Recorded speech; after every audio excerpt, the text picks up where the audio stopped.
My dad was a single parent for a lot of growing up in the 80s.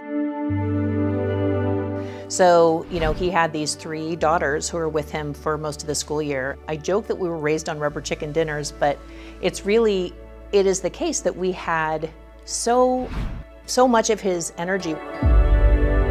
It was terrific when Nancy started joining our family. I still remember going to like a Santana concert with her and my dad and thinking, well, that's pretty cool that she's up for this. So she has been a good partner in addition to the family. She's really joined Dad in a lot of the philanthropic and community efforts that he cares so much about as well. So I think they're a pretty amazing team. The fact that he found Nancy when I was probably, I think I was a junior in high school when they started dating. And she has spent so much of her life just fighting fiercely for underserved populations. And so it was just wonderful to see them find each other and sort of have this passion for making the world a better place, making Sacramento a better place. Fred and I have always been close. We went off to camps together. We've done innumerable things together, and we, like our moms, have always been intensely loyal to each other. Fred was always humble, nice, cerebral, intellectual. He always loved books. He has more books than the Library of Congress. Working with Nancy from 1977 to 1983 at the Clarion Ledger in Jackson, Mississippi, I saw firsthand the passion she brought to journalism. Nancy saw her reporting role as being in service to the community, and I was so impressed with how she asked the deeper questions.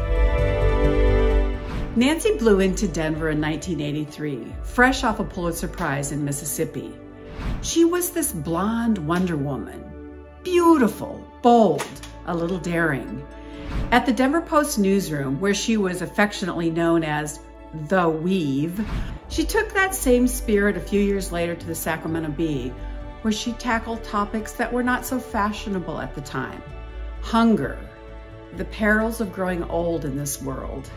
That's Nancy. That's the Weave. The Steiker Foundation deserves great credit for its generosity. But also there's Fred's heart and his compassion, which makes that generosity much more meaningful. And Fred deserves great credit for that. Well, Dad's had a lot of good pieces of advice, and some of them, when I started at the company, one of his thoughts was you don't always have to say everything you know. And so there's a piece about smile and say nothing that has its place too. There was an instance where I had to give a speech or do something that I felt was beyond me. And he came and gave me a hug and looked me in the eye and said, honey, don't tell them you can't do it. Go out and show them you can't do it. And it was just the perfect thing to say at the perfect moment. We started talking to Nancy about possibly serving on the board, which was pretty interesting for me because here's this Pulitzer Prize winning journalist, and I have to wonder, what are the conversations going to be like when she's a board member, and am I going to have to talk editorial with her, and are we going to talk about journalistic integrity? And as it turns out, our first conversation was she had an idea to help us do a fundraising event around Downton Abbey. They're very supportive of each other. It is fun after all these years to see how cute and sweet they are.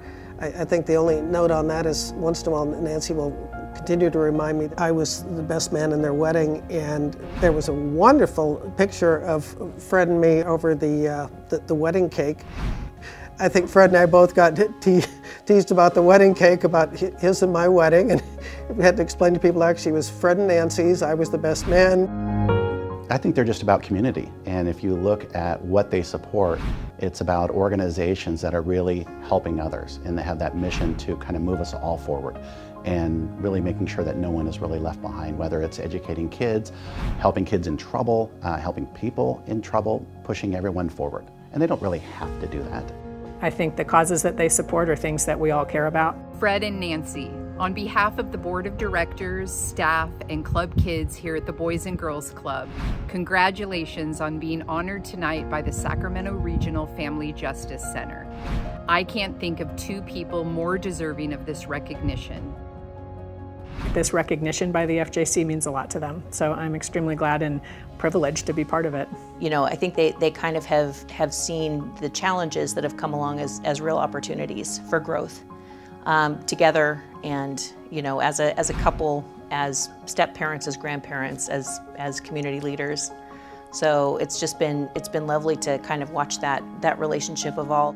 Family Justice Center deserves credit for honoring Fred and Nancy, because Fred just epitomizes what giving is, and if there were more Freds, Sacramento would be a much better place. So congratulations, Fred and Nancy. I'm so proud to call you friends.